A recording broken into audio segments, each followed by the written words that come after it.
भूमेश्वर नामक गांव में याकूब नामक एक टोकरी वाला रहता था। याकूब बचपन से ही अपनी माँ को टोकरी बनाने में मदद करते खुद बनाना सीख गया था। उसकी माँ का बीमारी के कारण देहांत हो जाने के बाद अकेले टोकरी का व्यापार चला रहा था। एक दिन में 25 से 30 टोकरी बनाने का सामर्थ्य बन गया था। हर रोज जंगल में जाकर टोकरी बनाने के लिए जरूरी चीजें इकट्ठा करके उनको दुकान ले जाके अपना काम शुरू करता था। जितने कर सकता था उतने टोकरी बना के बेचता था। आए हुए आमदनी से घर के लिए जरूरी चीजें खरीद कर बचे हुए पैसों को 2 अलग अलग पेटियों में इकट्ठा करता था। ऐसे ही एक दिन जब याकूब अपने दुकान में काम करते व्यस्त था, एक 13 साल का बालक वहां पे आके याकूब से भीख मांग रहा था। भैया 2 रुपए, बस 2 रुपए दीजिए भैया। बच्चे को ऐसे देख याकूब उसको 2 रुपए देता है।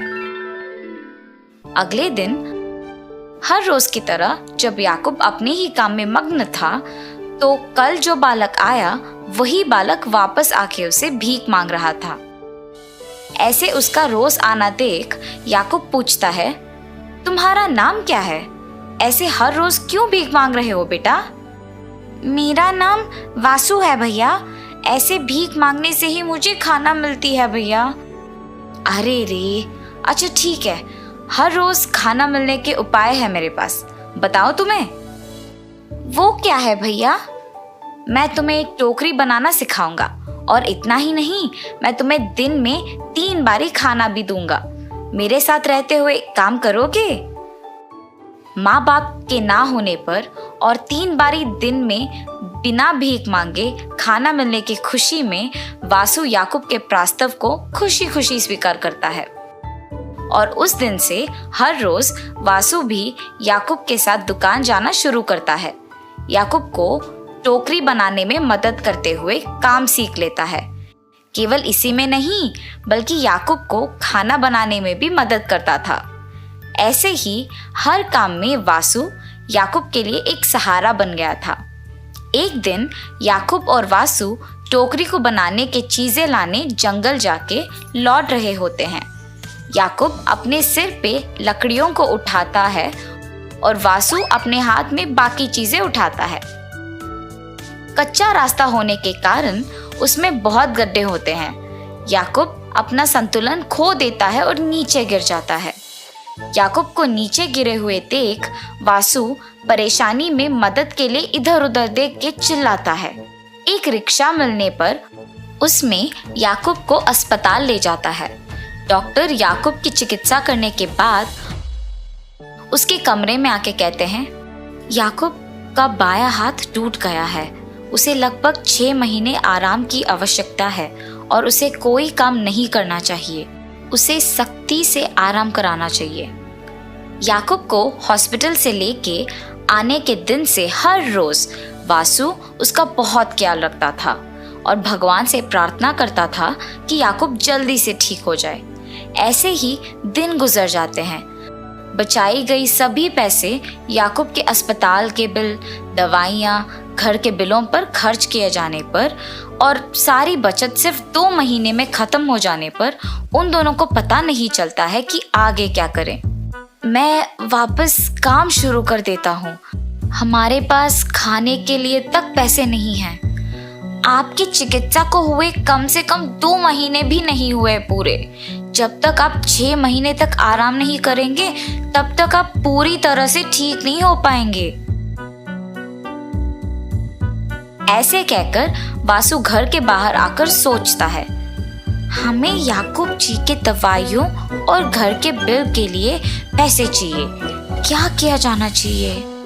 उसी समय पर उसको अपने घर के सामने 4 बच्चे भीख मांगते हुए नजर आते हैं। वो देख वासु, मुझे भी याकूब जी ने भीख मांगने की स्थिति से टोकरी बनाने की स्थिति तक ले आए। उसी तरह मैं इन बच्चों को टोकरी बनाना सिखाऊंगा और इनका मदद करूंगा। अब इससे हमें पैसे मिलेंगे और हम याकूब जी के लिए दवाइयाँ ले सकेंगे। ऐसे सोचकर वासु उन बच्चों के पास जाता है। ऐसे भीख क्यों मांग रहे हो? बिना भीख मांगे तुम्हें हर रोज खाना मिलने का उपाय मेरे पास है। मेरे साथ आओगे? 3 बारी खाना खाने की आशा में बच्चे वासु का कहना सुनकर आते हैं और टोकरी बनाना सीखने के लिए आते हैं। वासु उनको सिखाने के लिए अपनी तरफ से बहुत कोशिश करता है, मगर वो बच्चे श्रद्धा नहीं होने पर सीख नहीं पाते और अंत में उन्हें सिखाने के दौरान वासु खुद कुछ टोकरियां बनाता है और जो पैसे उससे मिलता है उसे बचाता था। ये सब देख के वो बच्चे कोई ना होने के समय पे आके वो पेटी खोल के पैसे लेके वहां से भाग जाते हैं। हर रोज की तरह जब वासु दुकान खोलने आता है तो देखता है कि दुकान पहले से ही खुली हुई है। अंदर किसी के ना होने पर परेशान होता है और अंदर जाता है। पैसों के पेटी थोड़ा खुला होने के कारण वो उसे पूरी तरह से खोलता है और उसे खाली देख के वो घबरा जाता है। फिर वो समझता है कि निश्चित रूप से उन 4 बच्चों ने ही लालच के कारण पैसे चुराए होंगे। वो हर जगह उन्हें खोजता है, सभी गलियों में, लेकिन वे कहीं नहीं मिल रहे थे। इसके साथ वो घर लौटता है, बहुत निराश होते हुए।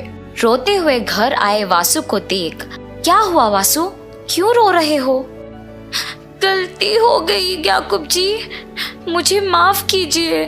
क्या हुआ वासु, ये तो बोलो। और वासु याकूब को सब कुछ बताता है।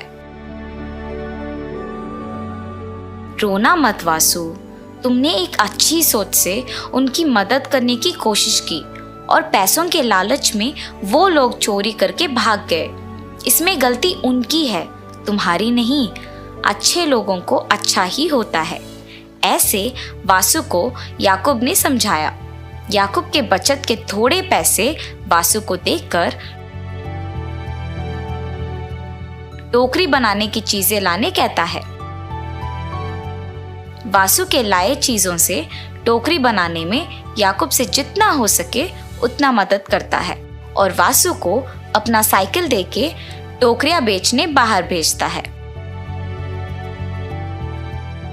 और ऐसे ही दोनों से जितना हो सके उतना काम करके पैसा कमा के खुशी से जीते हैं। इस कहानी का नैतिक है, ये जरूरी नहीं है कि गलत करने वालों से हम अच्छे से ना पेश आए। उनके बर्ताव से उनका स्वभाव पता चलता है और तुम्हारे बर्ताव से तुम्हारा स्वभाव पता चलता है।